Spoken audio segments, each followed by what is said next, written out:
आज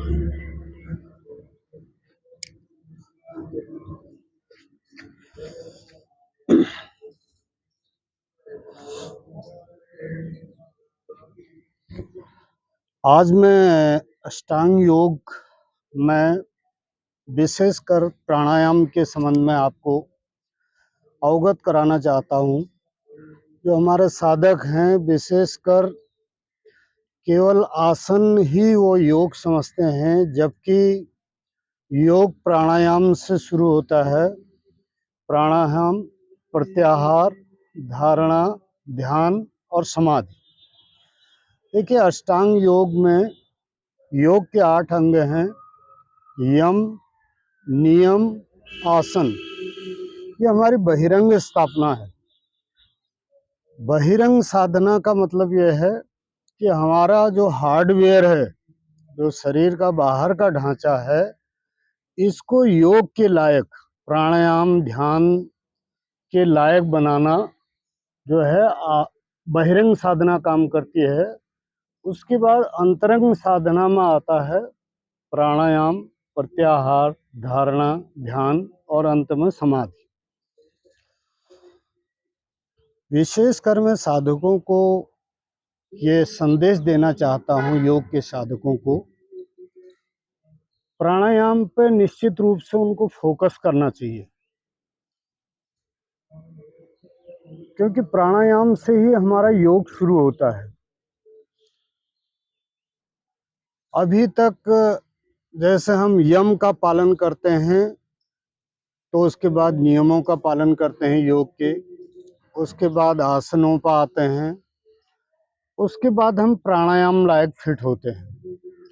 जो प्राणायाम के लिए हम तैयार होते हैं, वहाँ पे प्रश्न ये उठता है कि प्राणायाम है क्या आखिर।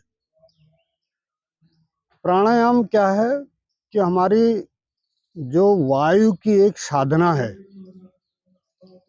पवन की साधना जिसको बोलते हैं, इसमें विशेषकर क्या है कि हमारी जो प्राणिक नाड़ियां हैं, जिनमें प्राण का संचरण होता है, उनमें अपने सामर्थ्य के अनुसार अवरोध पैदा करना और उनका विस्तार करना, प्राण शक्ति का विस्तार करना, ये प्राणायाम है।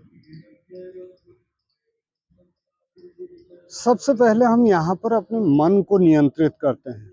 जब मनुष्य का मन नियंत्रित होता है तो उसकी आत्मा जागृत होने लग जाती है।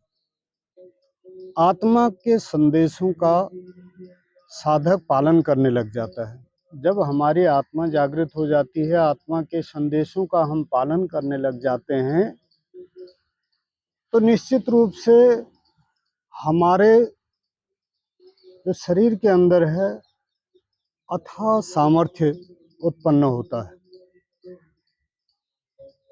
आज हम आपको सभी साधकों को अपने YouTube के माध्यम से, YouTube मेरा कोई प्रोफेशनल नहीं है, ये भी एक आम जनता को, जैसे हम योग में निःशुल्क शिक्षा देते हैं प्रातःकाल, YouTube भी हमारा एक माध्यम है।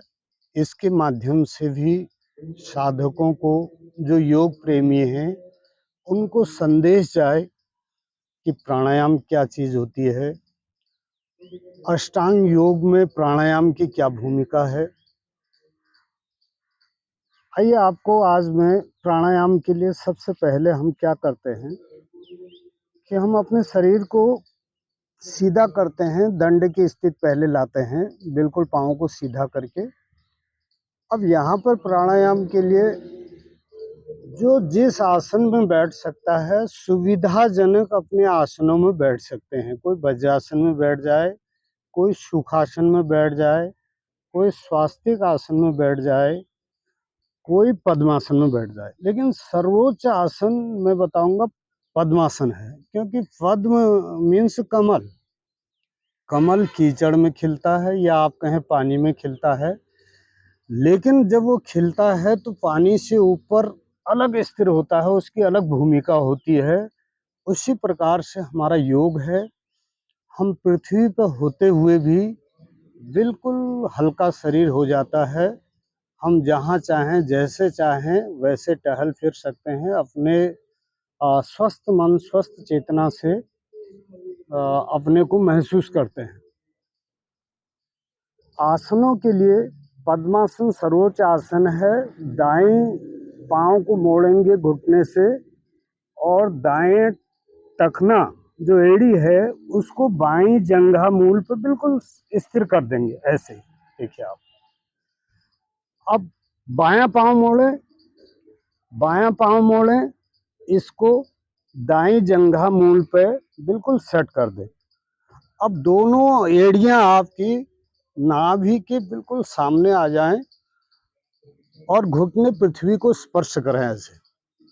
ठीक, ये पोस्चर अगर अच्छा नहीं होता, स्थिति आपकी अच्छी नहीं होती है, तो आपको लाभ नहीं मिलते हैं। अब आते हैं मुद्रा का अभ्यास।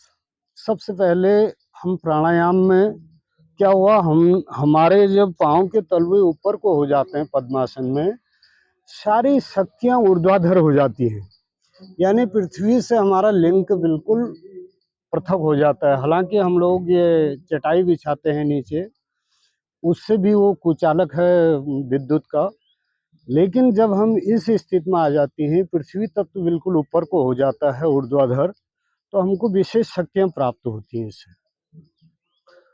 अब मुद्राओं में ज्ञान मुद्रा, अंगूठे के अग्रभाग से तर्जनी के अग्रभाग को हल्का सा पुश करें।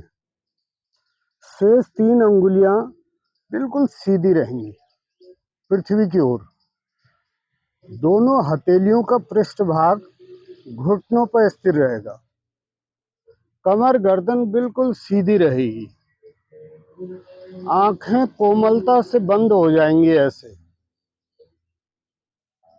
जब आंखें कोमलता से बंद हो जाएंगी तो आपके अंदर जो अवशिष्ट श्वास है उसको छोड़ते हुए शेष जो श्वास है उसको अधिकतम बाहर निकालें। धीरे धीरे बहुत ही गहरी लंबी श्वासों का अभ्यास करना है प्राणायाम से पहले। धीरे धीरे श्वास को निकालें, दोनों नासारंध्रों से मुंह बंद करते हुए। जब अधिकतम श्वास आपकी निकल जाएं, प्राणायाम की ट्रिक सीखिए आप। अगर प्राणायाम की विधि सही नहीं हो तो साधकों को लाभ नहीं मिलते हैं। जब लाभ नहीं मिलते हैं तो योग की वो बुराई करते हैं, अन्यथा योग बुराई करने का कोई माध्यम ही नहीं बनता है योग के लिए। अब जो श्वास आपने बिल्कुल अधिकतम बाहर कर दी, केवल प्राणिक नाड़ियों के लिए श्वास है अंदर, अवशिष्ट श्वास जिन्हें बोलते हैं, उस स्थिति में आप निष्कासन अंगों का यानी गुदाद्वार और यूरिनल ग्लैंड को ऊपर को खींचें। हमारे 2 नाड़ियां विशेषकर जो संखिनी है और कुहू नाड़ियां हैं, इनकी शक्ति जब ऊपर को ऊर्ध्वाधर होने लग जाती है तो अपान वायु का आकर्षण ऑटोमेटिक अंदर हो जाता है, ऊपर की ओर हो जाता है। अब इस स्थिति में आप मूल बंद लगाएंगे। अब निष्कासन अंग खींचे रहेंगे ऊपर को। अब आपका बीच में मूल बंद लग गया नाभि से नीचे, बिल्कुल यहाँ अपान वायु का आकर्षण ऊपर को हो गया। जो भी दूषित वायु अतिरिक्त होती है अपान वायु, उसका भी आकर्षण ऊपर को हो जाता है। ये लाभ मिलता है आपको इससे। अब अंत में धीरे धीरे पेट को ढीला करते हुए कंठ तक सांस भरें आप।